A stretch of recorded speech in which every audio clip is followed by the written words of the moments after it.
Bulletin of Bihar में आपका स्वागत है। हम एक खास प्रोग्राम सेहत लेकर आपके यहाँ हाजिर होते हैं। आज इसी सेहत प्रोग्राम में बात करेंगे डॉक्टर उदय शंकर प्रसाद से। जाने माने फिजियोथेरेपिस्ट हैं, पटना में रहते हैं। उदय जी, आपका बहुत बहुत स्वागत है हमारे चैनल में। धन्यवाद। और पहला प्रश्न आपसे यही होगा कि आजकल हमेशा लोगों से डॉक्टर कहते हुए मिलते हैं कि ठीक है, दवा तो खाइए ही, लेकिन फिजियोथेरेपी आपको करानी ही पड़ेगी। तो ये जो फिजियोथेरेपी का जो क्रेज है, फिजियोथेरेपी लोग अमूमन करवाने जाते हैं, तो ऐसा क्यों आया और इसका कितना इम्पैक्ट है? देखिए, फिजियोथेरेपी का इम्पैक्ट बहुत ही है। अगर आप रीजनल ऑर्थोपेडिक्स में जाएंगे, अगर कमर में अगर सियाटिक नर्व दबा है तो आप बिना फिजियोथेरेपी के उसका निदान नहीं हो सकता है। हमारे पास इलेक्ट्रोथेरेपी है और एक्सरसाइज थेरेपी है, उससे हम लोग उसका निदान करते हैं। उससे आप गोली खिलाएंगे, पेन किलर खिलाएंगे, दर्द कम हो जाएगा, फिर से दर्द होगा, तो वो एक परमानेंट सॉल्यूशन नहीं है। इसलिए कमर दर्द में फिजियोथेरेपी कारगर ही होगा। जी, ये देखा जाता है कि जो सर्वाइकल पेन है वो लोगों को काफी परेशान करती है। तो ये जो सर्वाइकल पेन होता है, ये क्या एज लोगों को ही होता है या बचपन में भी हो सकता है? एज के लोगों को नहीं होता है, ये किसी को भी हो सकता है, बचपन में भी हो सकता है। अगर एर्गोनॉमिक्स हमारा खराब हो, बार बार मोबाइल की तरफ हम इंक्लाइंड हो, ठीक से बैठते नहीं हो, ठीक से देखते नहीं हो, मतलब हमारा पोस्चरल डिफेक्ट होगा, तो हो सकता है। ये कोई एज को देख के ये नहीं होता है। सर्वाइकल पेन किसी को भी हो सकता है, लेकिन अगर उसको आपको रोकना है तो अपने पोस्चर को करेक्ट करके रखना होगा। घुटने के दर्द में यह अमूमन देखा जाता है कि लोग सोचते हैं कि चलो ऑपरेशन करा लेते हैं तो ये ठीक हो जाएगी।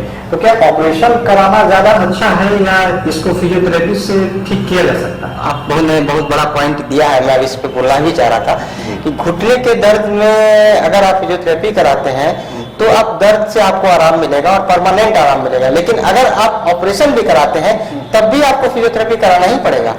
बिना फिजियोथेरेपी के आप रिहेबिलिटेट नहीं हो सकते प्रॉपरली, तो आपको फिजियोथेरेपी फिर भी कराना होगा। तो घुटने का दर्द जो है बिना फिजियोथेरेपी के ठीक नहीं हो सकता है, मेरा अपना मानना है। और लोग इसके लिए स्टेरॉइड डाल देते हैं घुटने में, ये सब पेन किलर खिलाते हैं, तो इसका बहुत साइड इफेक्ट है। किडनी पे है, ठीक है ना, स्टेरॉइड का भी साइड इफेक्ट्स है। तो ये सब से बचना चाहिए। और हमको लगता है कि जो चीज आसानी से हो जाए वही कराना हमको लगता है बेहतर होगा। ऐसा फिजियोथेरेपी में सुना गया है कि बहुत सारे ऐसे डिजीज हैं जो फिजियोथेरेपी कराकर ठीक हो सकते हैं, मेडिसिन नहीं के बराबर है, यानी मेडिसिन उसमें नहीं लेना है। कितने सहमत हैं आप? मैं इससे बिल्कुल सहमत हूँ। बहुत सारे, जैसे कि आपको कैप्सुलाइटिस होती है, फ्रोजन शोल्डर होती है, नी पेन है, इन्फ्लामेशन हो गया है नी में, साइनोवाइटिस है, ये सब जैसे इस तरह के जो डिजीज है, इसके लिस्ट बहुत है। उसमें आप बिना दवा खाए इलेक्ट्रोथेरेपी से और एक्सरसाइज थेरेपी से ठीक हो सकते हैं। और क्या क्या मतलब और डिजीज जरा दर्शकों को और व्यूअर्स को बताइए इसमें।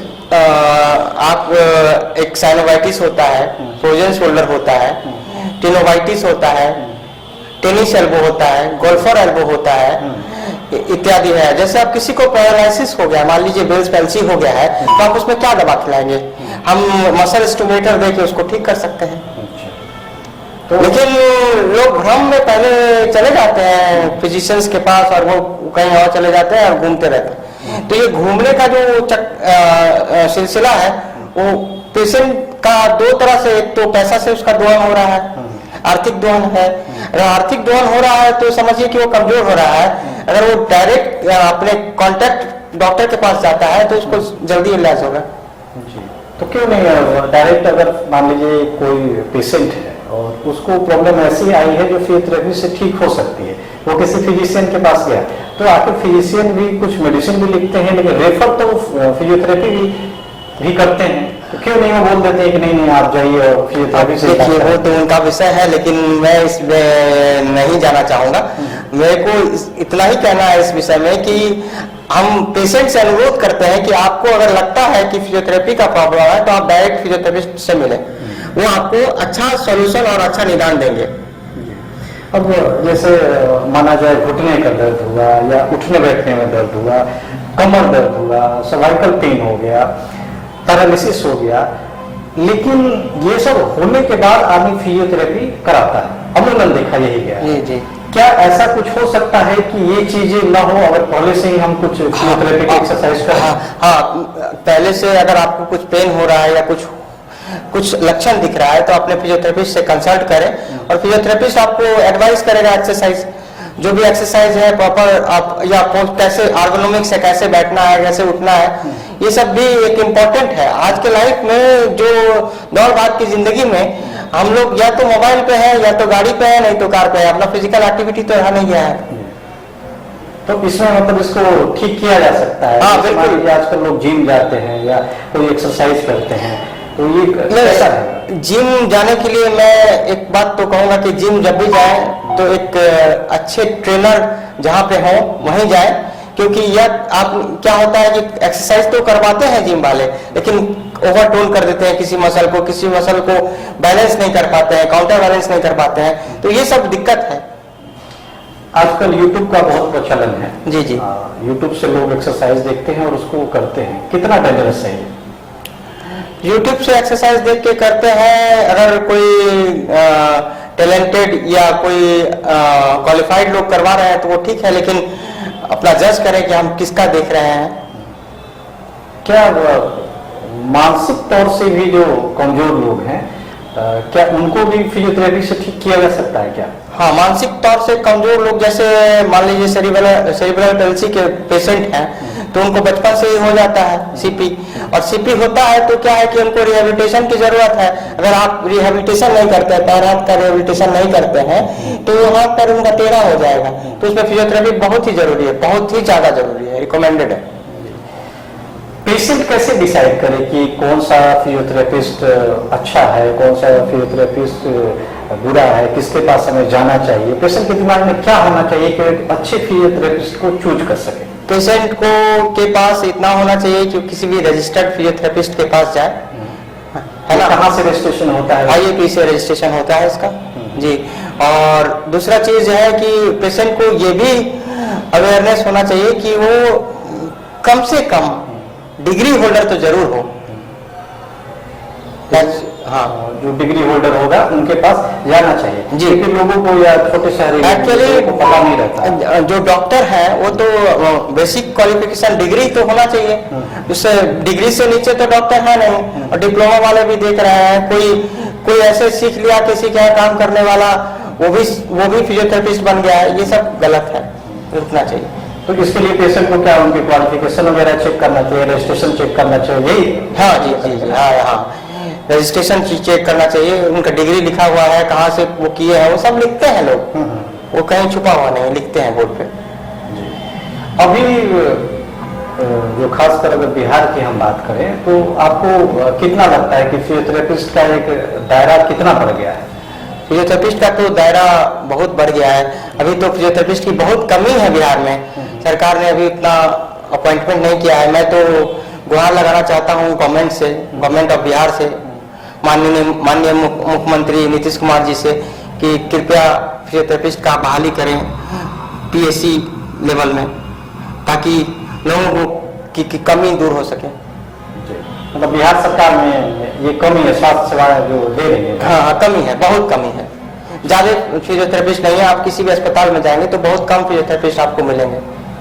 तो क्या फिजियोथेरेपी एक अपनी इंडिविजुअल प्रैक्टिस भी शुरू कर सकता है या किसी डॉक्टर के साथ ही उसको रखना? नहीं, अपना इंडिविजुअल प्रैक्टिस कर सकते हैं।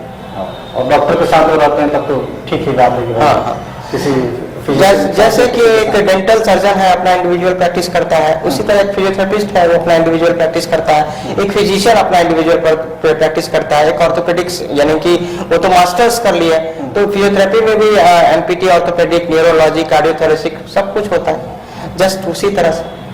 तो उसका अपना है कि विधा है, इस विधा को जितना एडप्ट करेंगे आपको लाभ होगा। पैरालिसिस जैसी गंभीर बीमारियां हैं, वो होने के बाद उसको रिकवर करने में भी लोगों को टाइम लगता है, तो लोग क्या करें कि इन सब अटैक से बचा जा सकता है? खान पान और अपना रेगुलर एक्सरसाइज सही रखें तो इससे बचा जा सकता है। स्ट्रेस ना लें, ये सब इस चीज से बचा जा सकता है। आज के युवाओं को आप क्या कहना चाहेंगे? आज की युवाओं को मैं एक संदेश देना चाहूंगा कि आप अपने जीवन को, अपने शरीर को भगवान माने और उसका पूजा करें। अगर शरीर आपका स्वस्थ रहेगा तो आप जीवन में पैसा, तरक्की और मानसिक शांति सब पा सकते हैं। लेकिन शरीर अगर अस्वस्थ है तो आप कुछ नहीं है, आपके जीवन में कुछ नहीं है। ये भी डॉक्टर उदय शंकर प्रसाद फिजियोथेरेपी के बारे में बहुत सारी इन्होंने जानकारियां दी। आगे भी हम इसी बारे में इनसे नेक्स्ट सीरीज में बात करते रहेंगे सेहत प्रोग्राम के अंतर्गत। डॉक्टर उदय शंकर प्रसाद जी, आपका बहुत बहुत धन्यवाद कि हमारे चैनल में आप आए और आपने इंटरव्यू दिया और दर्शकों को बहुत ही अहम जानकारियां दी। थैंक यू, बहुत बहुत धन्यवाद। फिजियोथेरेपिस्ट हैं, पटना में रहते हैं। उदय जी, आपका बहुत बहुत स्वागत है हमारे चैनल में। धन्यवाद। और पहला प्रश्न आपसे यही होगा कि आजकल हमेशा लोगों से डॉक्टर कहते हुए मिलते हैं कि ठीक है, दवा तो खाइए ही, लेकिन फिजियोथेरेपी आपको करानी ही पड़ेगी। तो ये जो फिजियोथेरेपी का जो क्रेज है, फिजियोथेरेपी लोग अमूमन करवाने जाते हैं, तो ऐसा क्यों आया और इसका कितना इम्पैक्ट है? देखिए, फिजियोथेरेपी का इम्पैक्ट बहुत ही है। अगर आप रीजनल ऑर्थोपेडिक्स में जाएंगे, अगर कमर में यहाँ पर सियाटिक नर्व दबा है तो आप बिना फिजियोथेरेपी के उसका निदान नहीं हो सकता। हमारे पास इलेक्ट्रोथेरेपी है और एक्सरसाइज थेरेपी है, उससे हम लोग उसका निदान करते हैं। उससे आप गोली खिलाएंगे, पेन किलर खिलाएंगे, दर्द कम हो जाएगा, फिर से दर्द होगा, तो वो एक परमानेंट सॉल्यूशन नहीं है। इसलिए कमर दर्द में फिजियोथेरेपी कारगर ही होगा। ठीक, ये देखा जाता है कि जो सर्वाइकल पेन है वो लोगों को काफी परेशान करती है। तो ये जो सर्वाइकल पेन होता है, ये क्या एज लोगों को ही होता है या बचपन में भी हो सकता है? एज के लोगों को नहीं होता है, ये किसी को भी हो सकता है, बचपन में भी हो सकता है।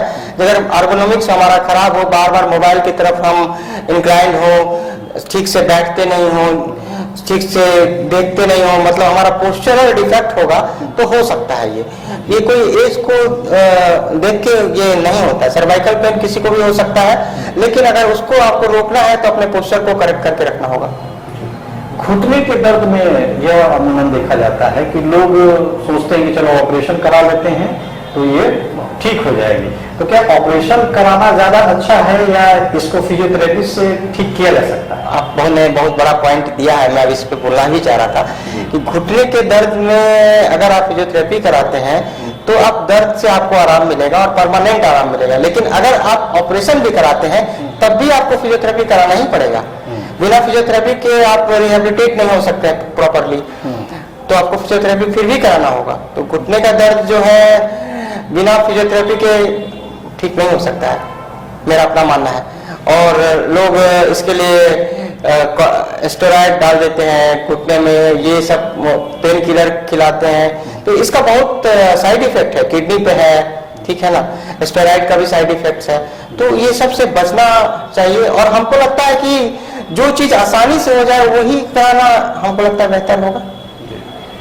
ऐसा फिजियोथेरेपी में सुना गया है कि बहुत सारे ऐसे डिजीज हैं जो फिजियोथेरेपी कराकर ठीक हो सकते हैं, मेडिसिन नहीं के बराबर है, यानी मेडिसिन उसमें नहीं लेना है। कितने सहमत हैं आप? मैं इससे बिल्कुल सहमत हूँ। बहुत सारे, जैसे कि आपको कैप्सुलाइटिस होती है, फ्रोजन शोल्डर होती है, नी पेन है, इन्फ्लामेशन हो गया है नी में, साइनोवाइटिस है, ये सब जैसे इस तरह के जो डिजीज है, इसके लिस्ट बहुत है।